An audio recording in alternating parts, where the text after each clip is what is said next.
Well, hello, and welcome back to Read Becca.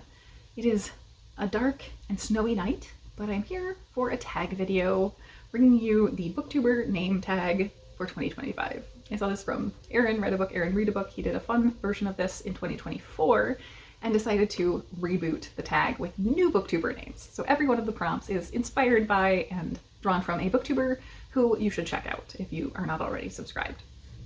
So I saw him doing this tag and immediately started thinking of books specifically and kept going on a similar theme. And then he got to the middle of his video and we were on the same wavelength. And I decided I had to do this in a very certain constrained way. You will see. Let's get on with the tag. So the prompts are, number 1, books and Bocadillos, a book which features or is about food. So the book for this I have is Snuff by Terry Pratchett from the Discworld series. It's very late in the Discworld series. We're following Vimes, who is from the Night's Watch. He is older in this book and a senior officer, I would say, and his wife is worried about how hard he's been working. So they take a trip off to the country and with their young son.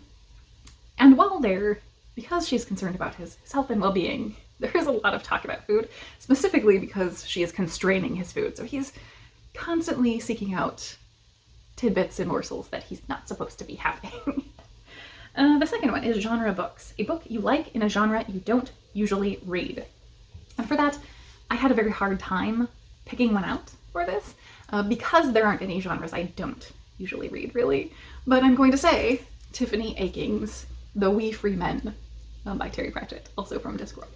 So I picked this because it's YA, and I probably least read YA. While YA is not a genre, I think most people kind of glom it in there. So that's the closest I could get. This follows young Tiffany Aching as she is just rising into finding herself as a newly formed witch, more or less, which in this world means much more of a community caretaker than someone magical, someone who observes, someone who is practical and rational.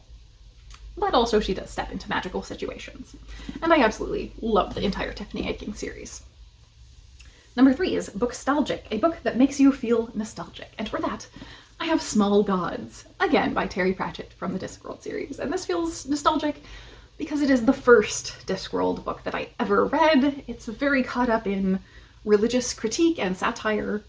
I enjoy it very much. This one kind of stands on its own versus the other stories, but I attempted to read this in college at the urging of my boyfriend at the time, and I started it and was like, what even is this? And I was reading it in his car, so that was probably not helpful. But when I finally came back to it a few years later, after having set it down and not finished it the first try, I fell absolutely madly in love with this series. So I was confused as to what younger me was thinking because this is such a delight and it started my journey with Discworld. Next we have Books, Songs, and Other Magic, a book about or featuring music or magic. And for that we have Soul Music, also by Terry Pratchett and also from Discworld.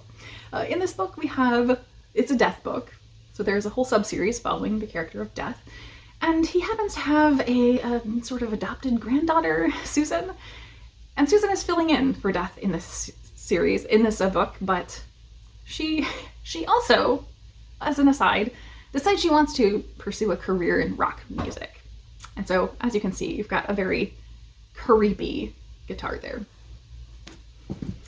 Onward to the next one, Passage of Time, a book that is set over a long time frame. So there are a number of time travel books, but I decided to go very literally with The Last Hero.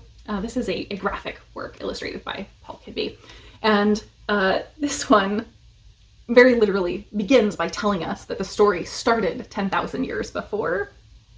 So as it shows on the cover, we're following a very aging version of a barbarian hero adventurer, and obviously this is kind of a fantasy satire. It's very poking fun at the traditional tropes. Next we have Your True Shelf, a book you couldn't believe was a true story. So this one I had to stretch for a little bit. Pratchett has certainly tackled a lot of true ideas in his books, but none of the Discworld books are really true stories. However, for that one I want to give you Monstrous Regiment by Terry Pratchett from Discworld because it was inspired by a 16th century pamphlet that someone wrote railing on the fact that women had risen as queens in Europe, and they thought that women leaders would kind of be the downfall of society. And so this story starts from a place where a girl is dressing as her brother in order to join the military. Next, we have Spread Book Joy, a joyous book that makes you happy. So I could have gone really with a couple, but again, we're going back to the Death series. This is Mort, the first of the Death series, and this is where you get to know him. He's my favorite character in Discworld. I could probably have said Hogfather, but that will return later. Then we have Book Chat with Pat, a book with great dialogue. So I absolutely adore the dialogue in Going Postal because it has my very favorite snappy couple, I would say, Adorabelle Dearheart and Moist von Lipwig. His mouth said, "Would you like to have dinner tonight?" For just the skin of a second, Miss Dearheart was surprised, but not half as surprised as Moist. Then her natural cynicism reinflated. "I like to have dinner every night. With you? No. I have things to do. Thank you for asking." "No problem," said Moist, slightly relieved. And finally, for the formal options, is a book that is set in multiple countries or lands. And for that, I have the first two novels, The Color of Magic and The Light Fantastic. This is the graphic novel edition of the two bound together because they are a single story.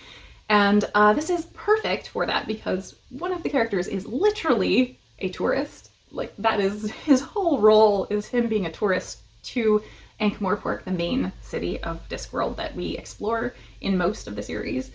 And it follows a significant journey, this tourist being led along by a faulty wizard. So it's a great start to the series. And then we have a bonus prompt, which is particularly difficult.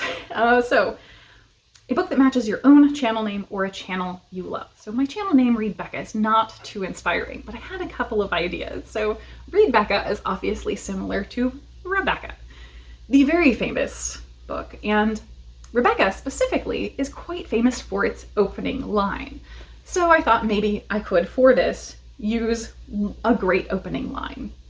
And Terry Pratchett is kind of tough for this because his opening lines are often very quippy, but very short. And so you need to read on a little bit more. But Hogfather has a fantastic opening line. "Everything starts somewhere, although many physicists disagree." And so with that is the tag.